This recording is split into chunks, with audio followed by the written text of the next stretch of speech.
사회문화현상의 연구 방법을 들어갈 차례입니다. 우리가 지난 시간까지 배웠던 내용은 사회문화현상이라는 게 뭐냐를 첫 시간에 배웠고요. 그 다음에 사회문화현상을 바라보는 관점 세 가지를 배웠었어요. 이번 시간에 배우는 거는 이 사회문화현상을 어떠한 방법으로 탐구를 할 거냐라고 하는 연구 방법입니다. 어떻게 보면 이 부분은 굉장히 심플해요. 왜냐면 연구 방법이 두 개밖에 없거든요. 양적 연구랑 질적 연구밖에 없어요. 그리고 사실 이 둘은 특징이 굉장히 뚜렷합니다. 그래서 어떻게 보면 공부하기에 그렇게 어려운 부분은 아닌데, 문제는 이 양적 연구와 질적 연구가 굉장히 좀 실생활에서 활용하기가 지금 여러분들 단계에서는 뭔가 쓸데가 없는 거죠. 연구자가 되어서 여러분이 대학원에 가서 사회현상을 연구한다고 할 때에는 쓸모가 있지만, 그게 아닐 때에는 다소 이걸 내가 왜 배우는 걸까 그런 의문을 조금 가질 수는 있는데요. 그래도 뭐 어쩝니까? 교과 과정에 들어있으니까 해야죠. 그죠? 그래서 오늘 나가볼 거예요. 먼저 이거 왜 이렇게 좀 화면이 작은 거죠? 기분 탓이 아니라 진짜로 작은 거겠지? 그치? 좀 잘 보이죠 이제? 그죠? 글씨가 너무 시커먼해요. 뭘 보라는 거야 도대체? 자, 양적 연구부터 나가도록 합시다. 양적 연구는 이름에 약간 의미가 숨어 있어요. 양적 연구 할 때 이 양자는 무슨 양자냐면은 헤아릴 양자입니다. 헤아릴 양. 헤아린다는 거는 세어본다는 거예요. 1, 2, 3, 4 이렇게 세어본다는 거야. 그래서 양적 연구는 수치화된 자료, 그러니까 숫자로 셀 수 있는 자료를 가지고 연구를 하는 게 양적 연구예요. 수치화된 자료를 수집하고 분석해서 통계를 돌려서 결론을 도출하는 그러한 방식으로 사회문화현상을 연구를 하는 사람들이 있는데, 그런 사람들을 양적 연구를 하는 사람들이다 라고 말을 합니다. 그래서 의미에 지금 제가 말씀드린 게 그대로 나와 있죠. 계량화된 자료 수집과, 계량화라는 거는 이 계자도 계산하다 할 때 계자예요. 그러니까 이것도 이제 수치화된 자료라는 말이랑 똑같은 자료입니다. 말입니다. 그래서 계량화된 자료 수집과 통계 분석을 통해서 결론을 도출하는 방법이죠. 근데 여기 이 양적 연구에서 일반적으로 도출하는 결론은 보통 이제 인과관계가 드러나는 결론이 많아요. 인과관계가 드러나는. 예를 들면 양적 연구의 주된 탐구 주제는 뭐 이런 게 있을 수가 있어요. 아주 초보적으로 이야기하자면 예를 들면은 뭐 고등학생의 뭐 교우 관계가 원만할수록 너무 길다. 그래서 뭐 학업 성취도가 높을 것이다. 결론이니까 높다라고 합시다. 높다. 뭐 요런 게 예를 들면은 양적 연구를 통해서 연구를 했을 때에 도출하는 결론이 저런 거예요. 그래서 교우 관계라고 하는 원인이죠. 원인과 그 다음에 학업 성취도라고 하는 결과와의 둘 사이의 관계를 가지고 이제 법칙을 도출하는 것이 양적 연구의 주된 연구의 주제가 돼요.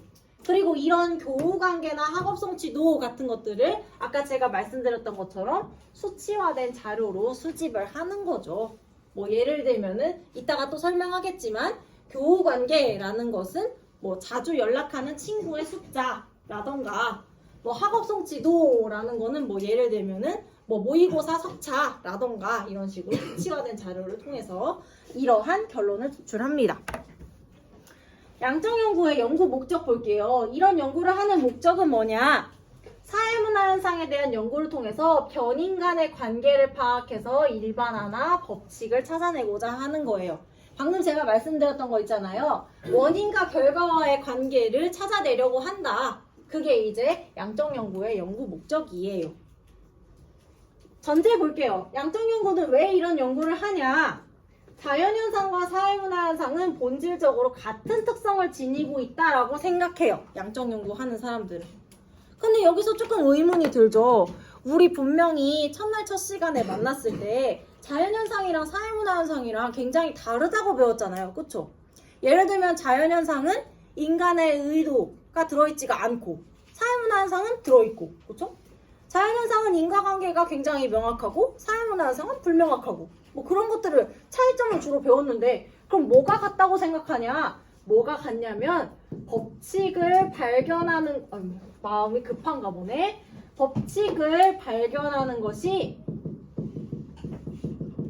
가능하다라는 점에서는 둘이 같을 수 있다라고 생각해요. 자연현상 법칙 발견할 수 있잖아요. 물은 1기압 100도에서 끓는다. 법칙이었죠.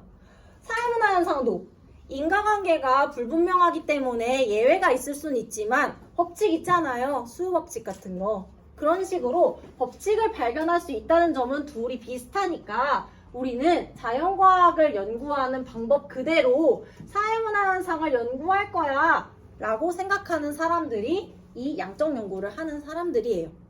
그래서 예를 들어서 자연과학의 연구 방법, 뭐 실험을 한다거나, 그렇죠? 뭐 측량을 한다거나 하는 그런 방법들을 사회문화현상에서도 똑같이 할 수 있다. 그러니까 숫자를 돌리는 거 사회문화현상에서도 해도 돼 라고 생각하는 거죠. 그리고 이 앞에 나온 그 자연현상의 연구 방법을 사회문화현상에도 동일하게 적용할 수 있다라고 하는 말을 같은 말인데 방법론적 이론론이다 라고도 불러요.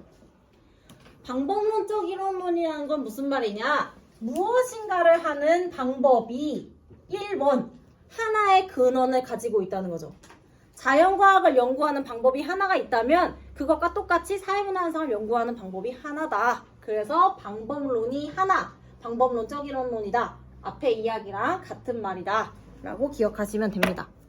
그래서 지금까지 이야기한 거 되게 단순해요. 양적 연구를 하는 사람들은 수치화된 자료를 수집해서 사회문화현상을 통계 분석하고 싶어 한다. 왜? 사회문화현상도 자연현상처럼 법칙을 발견할 수 있다라고 생각하기 때문에 그렇게 두 가지 이야기한 겁니다. 자, 그러면 이제 밑에 내려가서 기본 입장 볼게요.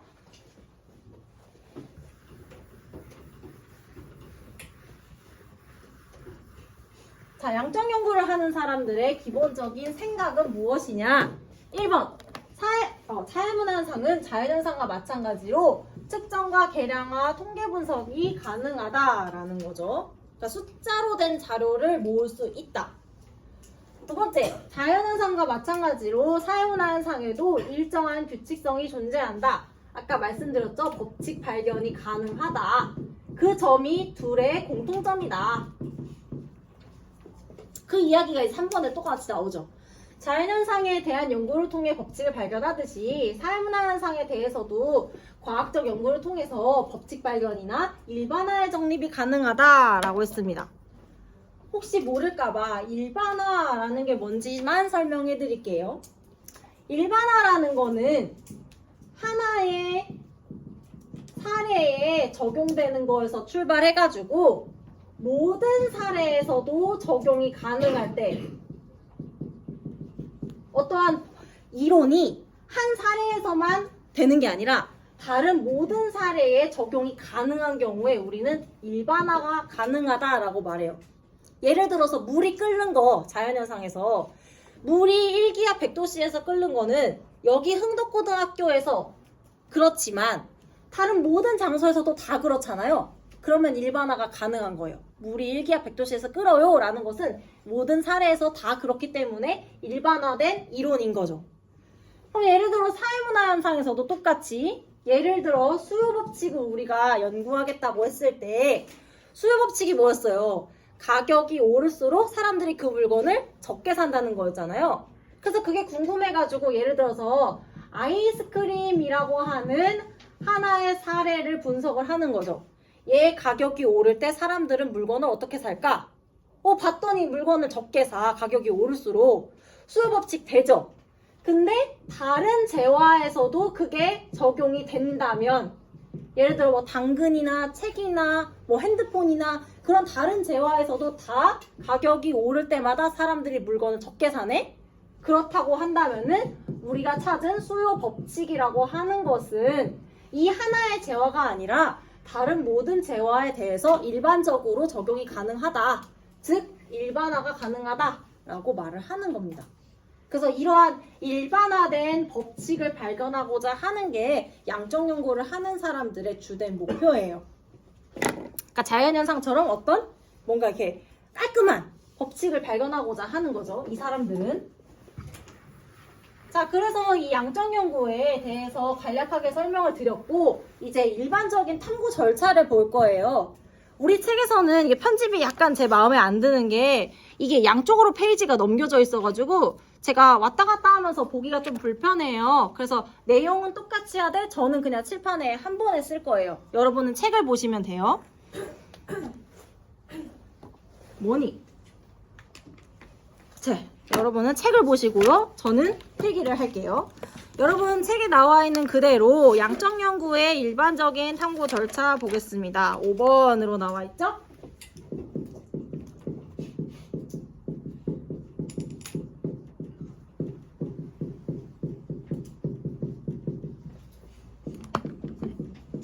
참고로 말씀드리면 질적 연구도요. 탐구 절차를 배우게 될 거예요. 근데 양적 연구의 탐구 절차와 질적 연구의 탐구 절차는 둘 다 출제가 많이 되기도 하고 양적 연구의 탐구 절차에서 양적 연구이기 때문에 하는 것들이 있어요. 그걸 빼면 질적 연구의 탐구 절차랑 똑같거든요. 그래서 지금 이 탐구 절차를 배울 때 잘 기억을 해두시면 두 번 공부할 필요가 없으니까 잘 들어두시면 좋아요. 자, 일단 첫 번째. 여러분이 연구를 할 거예요. 그러면 내가 뭐를 가지고 연구할지에 대해서 뭐가 있어야겠어? 주제가 있어야겠죠? 그래서 맨 처음에는 이제 문제, 여러분 거에 문제 인식이라고 나오나? 문제 인식 및 연구 주제 선정이겠죠?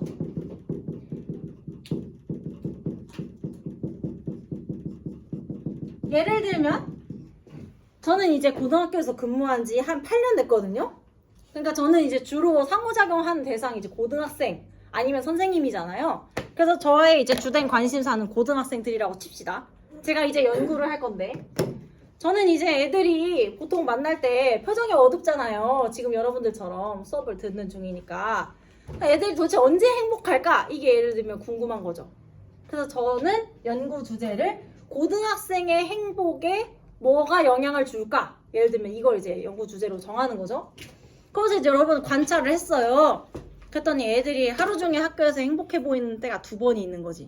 첫 번째, 점심시간. 두 번째, 집에 갈 때. 그래서 저는 연구 주제 정했어요. 그래서 어떻게 정했냐? 고등학생의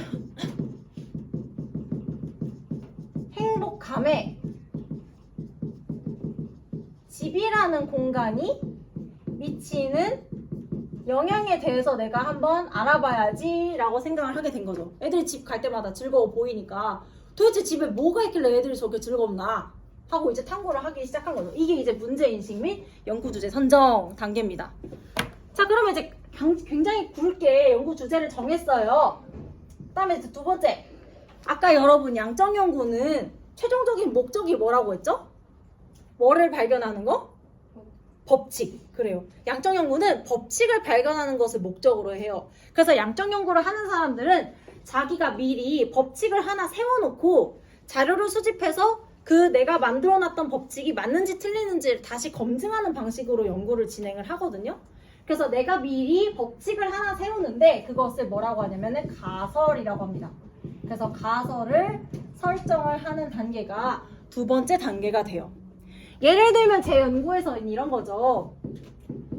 지금 고등학생의 행복감에 집이 미치는 영향이 굉장히 크잖아요, 주제가. 왜냐면 집에는 되게 다양한 게 있잖아.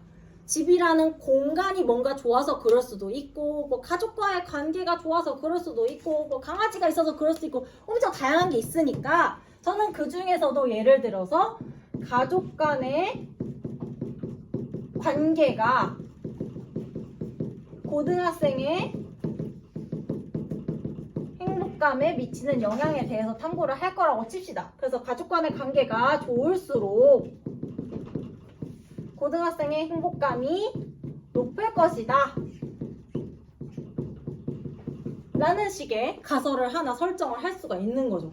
그리고 이제 저는 자료를 수집해가지고 진짜 그런지를 이제 규명을 해보면 되는 거죠. 그쵸? 그런 방식으로 연구를 합니다. 참고로 가설은 아마 다른 데서 찾아보면 잠정적 결론이다 라는 말이 많이 나올 거예요. 왜 가설을 잠정적 결론이다 라고 하냐면은 이게 맞는지 아닌지 아직은 몰라요. 그래서 잠정적 결론이에요. 이게 진짜 결론이라고 하기에는 아직 맞고 틀린지를 모르기 때문에 잠정적 결론이라고 하는 거예요. 나중에 자료를 수집해서 이게 맞는지를 검증을 할 거야. 자, 그 다음에 이제 세 번째, 가설을 세웠어요. 자, 그러면 이제 가설을 세웠으니까 연구를 어떻게 해야 될지를 계획을 세워야겠죠. 그래서 세 번째 단계가 세부 실행 계획 구상입니다.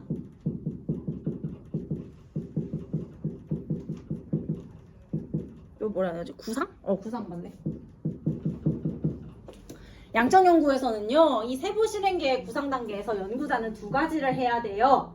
첫 번째, 일단 쓰고 설명해 드릴게요. 개념의 조작적 정의라는 것을 해야 합니다. 이 개념의 조작적 정의라는 거는 뭐냐? 아까 여러분 양적 연구에서는 이 양자가 헤아릴 양자다. 그래서 숫자로 표시할 수 있는 자료를 수집하는 거예요 라고 말씀드렸죠. 근데 지금 저의 가설을 보세요. 가족 간의 관계가 좋을수록 이라고 했습니다. 가족 간의 관계가 좋다라는 것은 굉장히 추상적인 개념이죠. 그쵸? 그래서 이러한 추상적인 개념을 숫자로 바꾸어줘야지 양적 연구를 할 수 있는 거잖아요. 그래서 추상적인 개념을 수치화할 수 있는 자료로 바꿔주는 작업이 필요한데 우리는 그것을 개념의 조작적 정의다라고 합니다. 연구자가 추상적 개념을 조작해서 수치화할 수 있도록 바꾸어주는 거예요. 예를 들면 저의 연구에서는 이런 게 되겠죠. 가족 간의 관계라는 것을 뭐로 바꾸면 우리가 좀 이거를 숫자로 수집을 할 수가 있을까? 친구네 집이 화목한지를 알기 위해서 우리는 어떤 걸 좀 측정해보면 좋을까요? 누구한테 물어볼까? 우리 진도요정? 네. 너 같으면 뭘 물어보겠니? 대화 횟수? 대화 횟수. 그래, 뭐 예를 들어서 일주일간의 대화 횟수. 뭐 잘 얘기했네요. 뭐 이런 것들이 되겠죠. 그렇죠? 그 다음에 또 예를 들어서 고등학생의 행복감이라는 것도 이거는 그냥 자기가 느끼는 거니까 추상적인 거잖아요. 그러면 얘도 이제 숫자로 바꿔줘야겠네. 이거 어떻게 바꿔주면 좋을까요? 우리 갈색 티, 그래. 잘 어울리네요, 갈색. 너 같으면 행복감 어떻게 숫자로 좀 수집을 할 수 있을까? 답은 없어요, 어차피.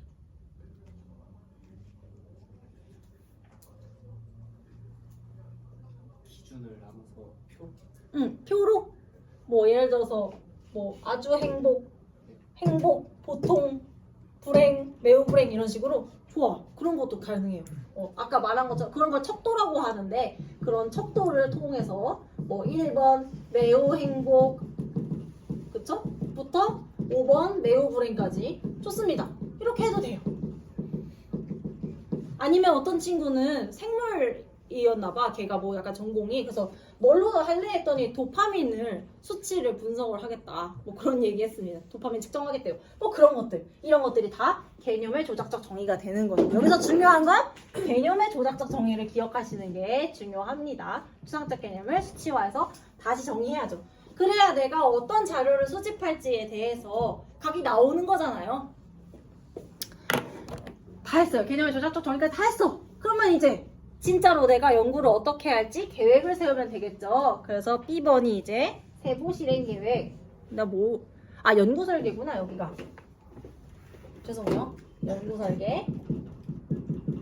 그 다음에 이제 B번이 세부 실행 계획 구상이 되는 거죠. 이 세부 실행 계획 구상이라는 건 말 그대로 연구의 진짜 계획을 짜는 거예요. 내가 누구를 대상으로 연구할지, 지금 고등학생의 행복감에 대해서 연구하는 거니까 흥덕고 애들 데리고 할지 아니면 저기 옆에 있는 사대보고에 가서 할지 뭐 서울에 있는 애들 데리고 할지 뭐 그런 것들. 그 다음에 기간 언제 할지. 그 다음에 자료 수집 방법은 어떤 것을 사용할지. 아이고. 뭐 예를 들어서 실험을 할지 대화 시간을 늘리고 줄여보면서 행복감을 측정해볼지 아니면 그냥 설문지를 돌려볼지. 그 다음에 자료 분석 방법. 정말 그런 테크닉적인 방법들에 대한 계획을 세우는 단계가 이 세부 실행 계획 구상이에요. 그래서 연구 설계 단계는 이렇게 연구의 계획을 짜는 단계다 라고 생각하시면 됩니다. 자, 이제 4번 계획 다 짰어요. 그럼 이제 뭐 하면 될까요? 실제로 자료를 수집하러 가야겠죠. 그래서 4번이 자료 수집이 됩니다. 그래서 뭐 예를 들면 우리 연구에서는 뭐 이렇게 일주일간의 대화 횟수, 그 다음에 행복감을 설문지를 이제 간단하게 구글 같은 걸로 만들어서 애들한테 뿌리게 되겠죠. 그래서 그거를 이제 수합을 하겠지? 그 다음에 수집한 자료를 이제 어떻게 해야 될까? 가만히 들고 있으면 안 되겠죠? 분석을 해야겠죠. 그쵸? 설문지를 수합해가지고 이거랑 이것과의 관계에 대해서 분석을 해야겠죠. 분석을 다 하고 나면 제가 아까 양적 연구는 뭐라고 했어요? 법칙을 발견하는 게 목적인데 내가 법칙을 하나 미리 만들어 놓고 그게 맞는지 아닌지를 판단할 거라고 했잖아요. 그러니까 이제 이 자료를 분석하고 나면 처음에 세웠던 가설이 맞는지 틀린지를 검증하는 단계가 옵니다. 그래서 가설 검증 단계예요. 가설 검증 단계에서 만약에 내가 처음에 세웠던 가설이 맞다면 가설을 수용해야겠죠. 진짜 설문지 돌려봤더니 가족 간의 대화 시간이 대화 횟수가 많을수록 애들이 행복한 애들이 많았어. 그러면 내가 처음에 세웠던 가설은 맞는 가설이 되는 거잖아요. 가설 수용. 근데 만약에 설문지를 돌려봤더니 둘이 별로 관계가 없어. 대화 횟수가 많아도 불행한 애들이 있고 대화 횟수가 적어도 행복한 애들이 있어. 별로 상관이 없네? 그러면 나의 가설은 쓸모가 없기 때문에 가설은 기각 아니야 가 되는 거죠. 그래서 수용할지 기각할지 여부를 이제 결정을 하는 것이 6번의 가설 검증 단계가 되겠습니다. 가설 검증까지 다 했으면 이제 결론을 내야겠죠. 그래서 이제 7번이 양적 연구에서는 결론 도출 및 일반화가 됩니다. 그래서 뭐 예를 들어서 내가 연구를 해봤더니 일주일간의 대화 횟수가 많은 가정일수록 아이들의 행복감이 높더라. 결론을 도출한 거죠. 그래서 가설을 수용했다. 일반화. 이 연구는 흥덕고등학교 학생들을 중심으로 수행이 되었지만 뭐 다른 조건이 비슷한 고등학교에도 실시했을 때 일반화 될 것으로 보인다. 하고 끝을 내면 되는 거죠. 예를 들면. 그래서 이렇게 7가지의 단계로 양적 연구가 이루어집니다. 자, 양적 연구의 단계까지 다 봤어요. 여기에서 여러분 아까 제가 말씀드렸죠. 양적 연구의 7가지 탐구 절차 중에서 양적 연구이기 때문에만 하는 단계를 빼면 질적 연구의 탐구 절차랑 똑같다고 했잖아요. 질적 연구 할 때 하겠지만 다시 한번 볼까? 여기 보면 양적 연구라서 하는 거 뭐 있을까? 일단 1번 문제인식과 연구 주제 선정. 이거는 양적 연구이기 때문에 한 건가요? 아니죠. 수치화와 관련이 있는 거 아니죠. 그러니까 얘는 제끼고. 2번 가설 설정. 이거 어때요? 이거는 법칙 발견이라고 하는 양적 연구의 원래 목적 때문에 실시한 거죠. 그래서 가설 설정은 양적 연구에서만 이루어지는 단계예요. 즉 질적 연구에서는 얘를 빼야겠지? 그 다음에 연구 설계 단계 보세요. 연구 설계 단계에서는 개념의 조작적 정의와 세부 실행 계획 구상이 있었잖아요. 이 중에 양적 연구이기 때문에 한 거 있어요. 뭐 있을까? 그렇죠. 개념의 조작적 정의. 얘는 수치화하는 단계라고 했잖아요. 수치화 왜 한 거야? 양적 연구의 양자가 숫자 세는 거라며. 그래서 한 거예요. 그래서 개념의 조작적 정의 역시 양적 연구에서만 하는 탐구 절차예요. 질적 연구에서 빼야겠지. 자료 수집, 자료 분석. 질적 연구에서도 이건 해야 돼요. 자료가 있어야 연구를 할 거 아닙니까? 6번 가설 검증. 이건 어때요? 가설이라는 건 양적 연구에서만 설정한 거기 때문에 얘도 빼야겠죠. 질적 연구에서는. 그렇죠? 그 다음에 7번 결론 도출 및 일반화. 아까 일반화 법칙을 모든 사례에 적용하는 게 일반화라고 했어요. 즉 이런 일반화도 양적 연구에서만 하는 거예요. 그렇기 때문에 얘도 질적 연구에서는 빠지는 탐구 절차가 됩니다. 그래서 제가 주황색으로 체크한 것만 빼면 질적 연구의 탐구 절차랑 똑같아요. 나중에 아마 조금 이따가 비교해 보시면 될 것 같습니다. 자, 다시 돌아가서 우리 양적 연구의 장점과 단점 보도록 하죠. 지우고.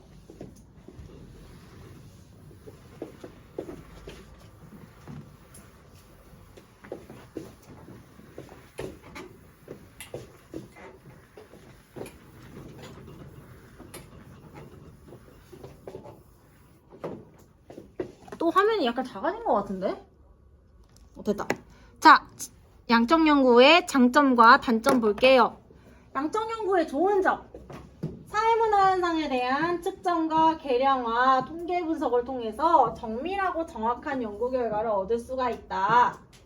여기서 정밀하고 정확한 연구 결과라는 것은 객관적인 연구가 가능하다는 뜻이에요. 객관적이라는 것은 다른 말로 하면 연구자가 자신의 주관을 해석 과정에서 개입할 가능성이 줄어든다는 뜻이에요. 왜 그러냐?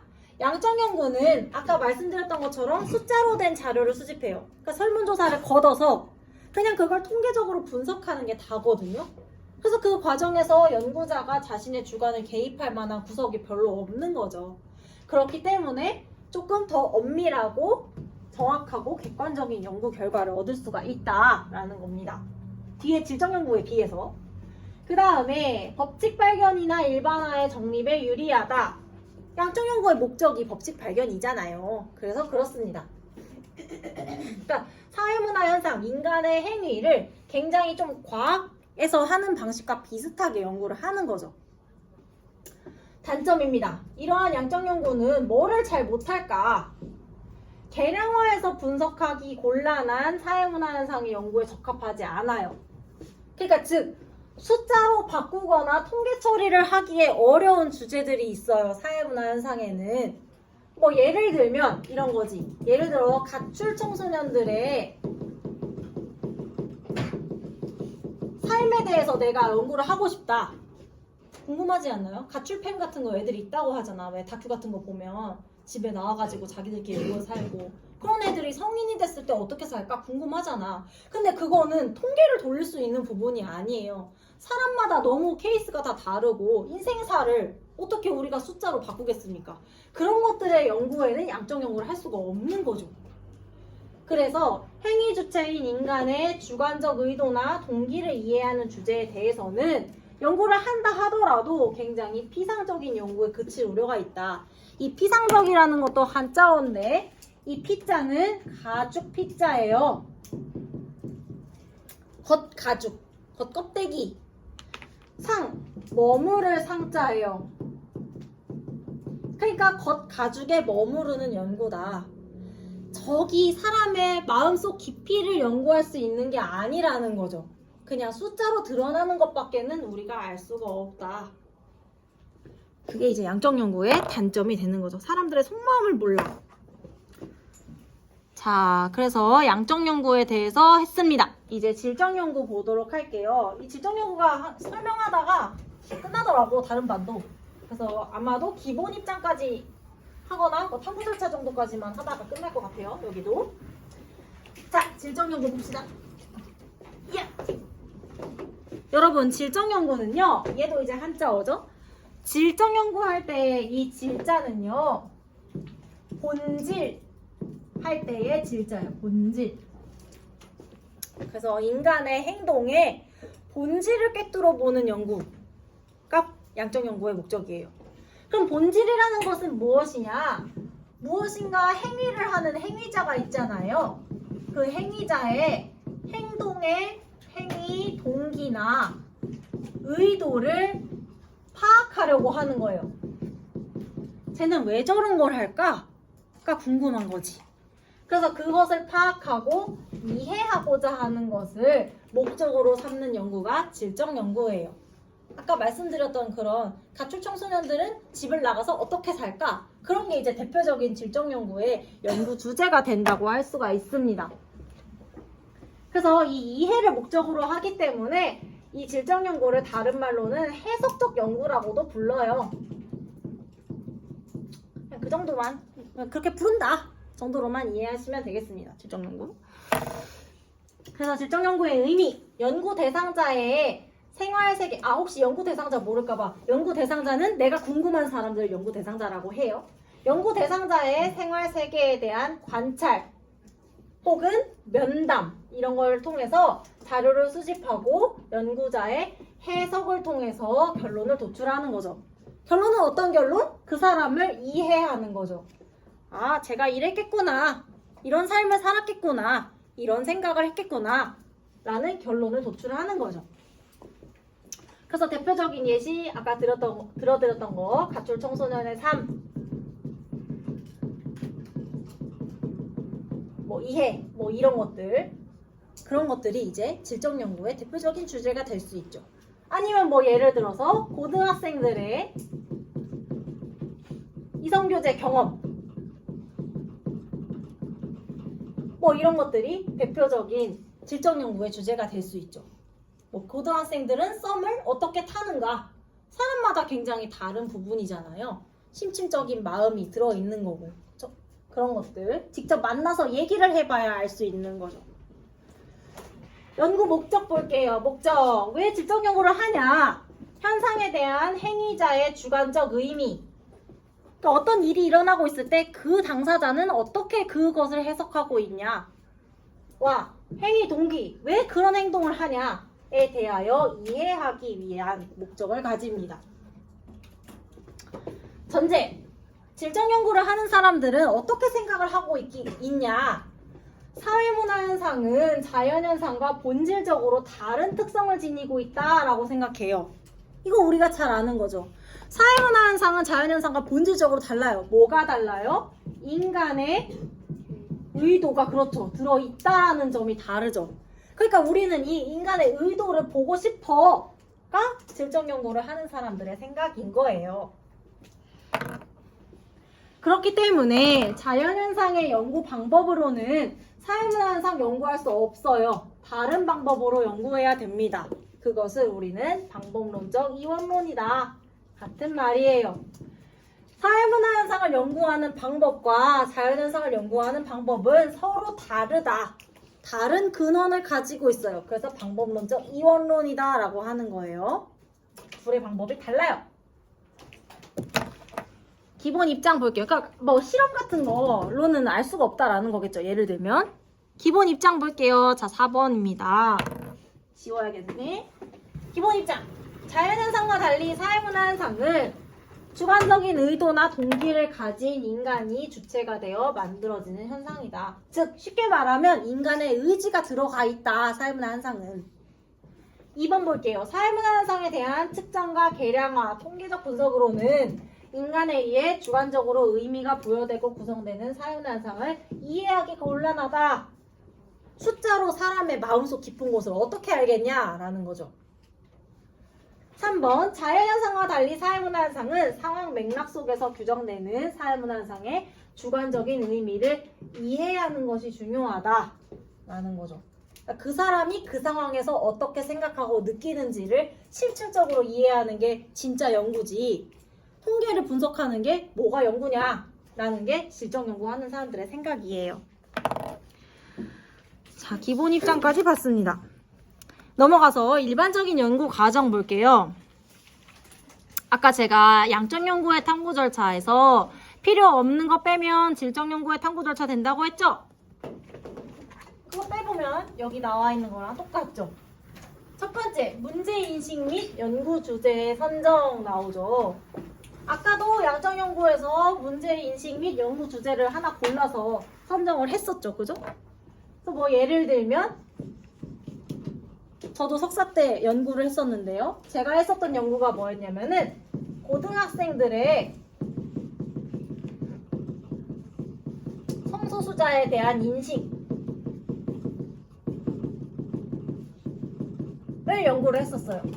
뭐 사실은 이거에서 조금 더 얘기하자면은 뭐 애들한테 수업을 해가지고 수업을 하기 전에 면담을 해서 인식을 들어보고 제가 수업을 하고 그 수업을 듣고 나서 인식이 어떻게 변화하는지 그걸 연구하는 거긴 했지만 어쨌든 저는 이거를 알고 싶었어요. 그래서 질적 연구를 했죠. 면담을 했습니다. 이런 게 이제 주제가 될 수가 있어요. 그러고 나서 이제 연구 설계를 하겠죠. 두 번째 단계. 아까 양적 연구 같으면 이 사이에 뭐가 들어가야 돼요? 가설 설정, 그쵸? 근데 지금은 법칙 발견이 목적이 아니니까 가설이 필요가 없어요. 그래서 걔 빼고 연구 설계 들어가는 거죠. 진짜 연구 계획 세우는 거. 그래서 세웠어요, 계획. 그 다음에 3번 보면 여기도 조금 특이하죠. 아까 양적 연구는 4번의 자료 수집, 5번의 자료 분석이었는데 여기는 지금 얘네가 한 집에 들어와 있네? 자료 수집 및 해석. 질적 연구의 특징이에요.